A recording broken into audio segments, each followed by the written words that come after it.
Now, the wash sale trading rule, I would give that, I'm fairly ambivalent about that. It's like, yeah, that would be kind of nice, but I mean, he's trying to avoid this hyper trading that's going on, people trading without any cost whatsoever into kind of the fastest moving, I'll say shitcoin, I don't know, altcoin. And there's a tremendous amount of social media where you see hyping of a meme coin. And so there's no penalty for that mass of meme coiners out there to just jump into a new one. There's no tax penalty, et cetera. So bringing in a wash sale rule would theoretically put a buffer. And all these traders, they're hyping on social media and they go from very rapidly from one to the other, and they're playing this extraordinary game.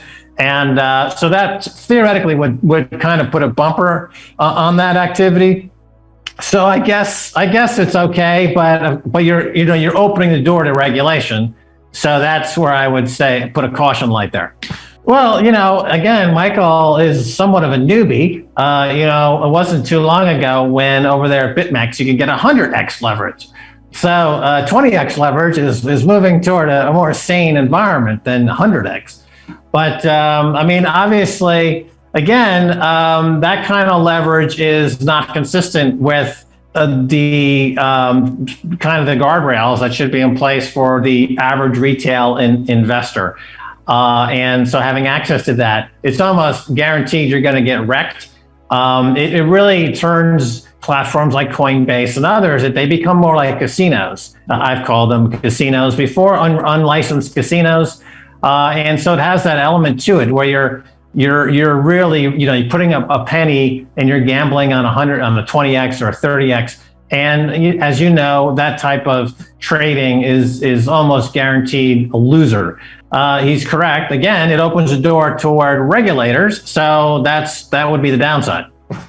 Everything that's not Bitcoin, as I've said on your show before, would come under the heading of either relatively or absolutely centralized versus Bitcoin, which is uniquely decentralized.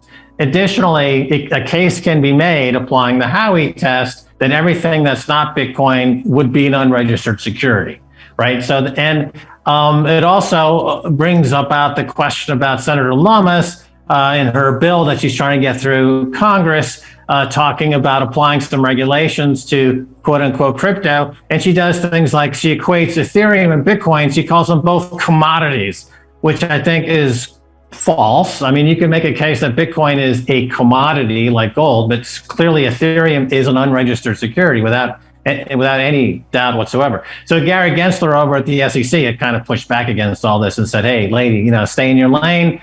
You don't know what you're talking about, which I think is the correct response. When the cross-collateralization issue that he's getting at is really the crisis du jour, I would say, because of what we saw with Terra Luna and all these other DeFi coins, that they're manufacturing that yield, pump from kind of cross-collateralizing and putting money to work into other DeFi coins, and these other DeFi coins are generating returns by creating coins out of thin air. So, by definition, that's a Ponzi scheme. So a lot of that DeFi return is just cross-collateralizing into new situations that are creating coins out of thin air and rewarding early, coin rewards, et cetera. Again, unregistered securities. So that's definitely an issue. And here I think that this is definitely a regulatory issue where this definitely would require regulatory enforcement. And you see these things, for example, with Luna, these guys are definitely getting into big trouble. I believe they're completely prevented from leaving South Korea. They're being held by the police. So, this is definitely an issue. So I think with that, he understands that this is what's keeping the lid on Bitcoin at the moment is you've got hundreds of billions of dollars. You've got people like Sam Bankman-Fried over at FTX, who's become a kingmaker by creating these enormous kind of cross-collateralized market making, unregulated situations where price discovery can't take place. This is something that people talked about a couple of years ago. They said, will Bitcoin experience the same problems gold has?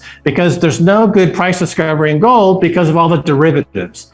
And so Wall Street can really decide what the price of gold should be, not the market. And what Saylor's pointing out is we're seeing this now in Bitcoin. You've got derivatives or DeFi that are creating price discovery for Bitcoin. And it's blocking it from a more natural price discovery from taking place. So I think he's got an excellent point there, and this is definitely under the wheelhouse of the SEC. They're definitely should be enforcing in this case, and they're being lax, and it's unclear why the SEC is being lax. You've got these what he called wildcat banks, these big platforms, and they're interrupting price discovery. And they're doing so in a way that's manipulative and fraudulent. And it's the perfect opportunity for the SEC to step in and enforce the rules. Well, the adoption is definitely tied to understanding Bitcoin. And we know that the more you learn about Bitcoin, the more of a maximalist you become. Nobody who learns about Bitcoin fails to become a maximalist. Only people who really don't take the time to learn about it are left in the camp of a no-coiner or a skeptic. But on this point, I think what he's missing is the global nature of Bitcoin. So in the US, which has the US dollar and it has a much different culture, and the financial markets are in a much different place, this is a bigger problem to get through to people who are bombarded with so many things happening in the financial space and the way that that's changing. I look at how, for example, gambling has become legalized with platforms now that we didn't really have even a few years ago. But if you look around the world, in places like El Salvador, the global south, places like Africa, the need for Bitcoin is so great that the learning curve is very fast. They just get it. There's a need for it. And that's where you're going to see the growth pump. Bitcoin is really very much going to be the global south making a move on the global north. You're going to see the changing of the guard. The central banks, the Federal Reserve Bank and the Bank of England, European Central Bank, are going to be usurped. They're going to be overtaken by this Bitcoin revolution. And it's going to come from these other countries. It's not going to be led by the United States. So I would suggest to Michael Saylor that he take his message to overseas. Take your yacht and sail to countries where Bitcoin is adopted and the learning curve is rapid, because there's a real need for it. Throw America under the bus for now because they're just mired in too much other stuff.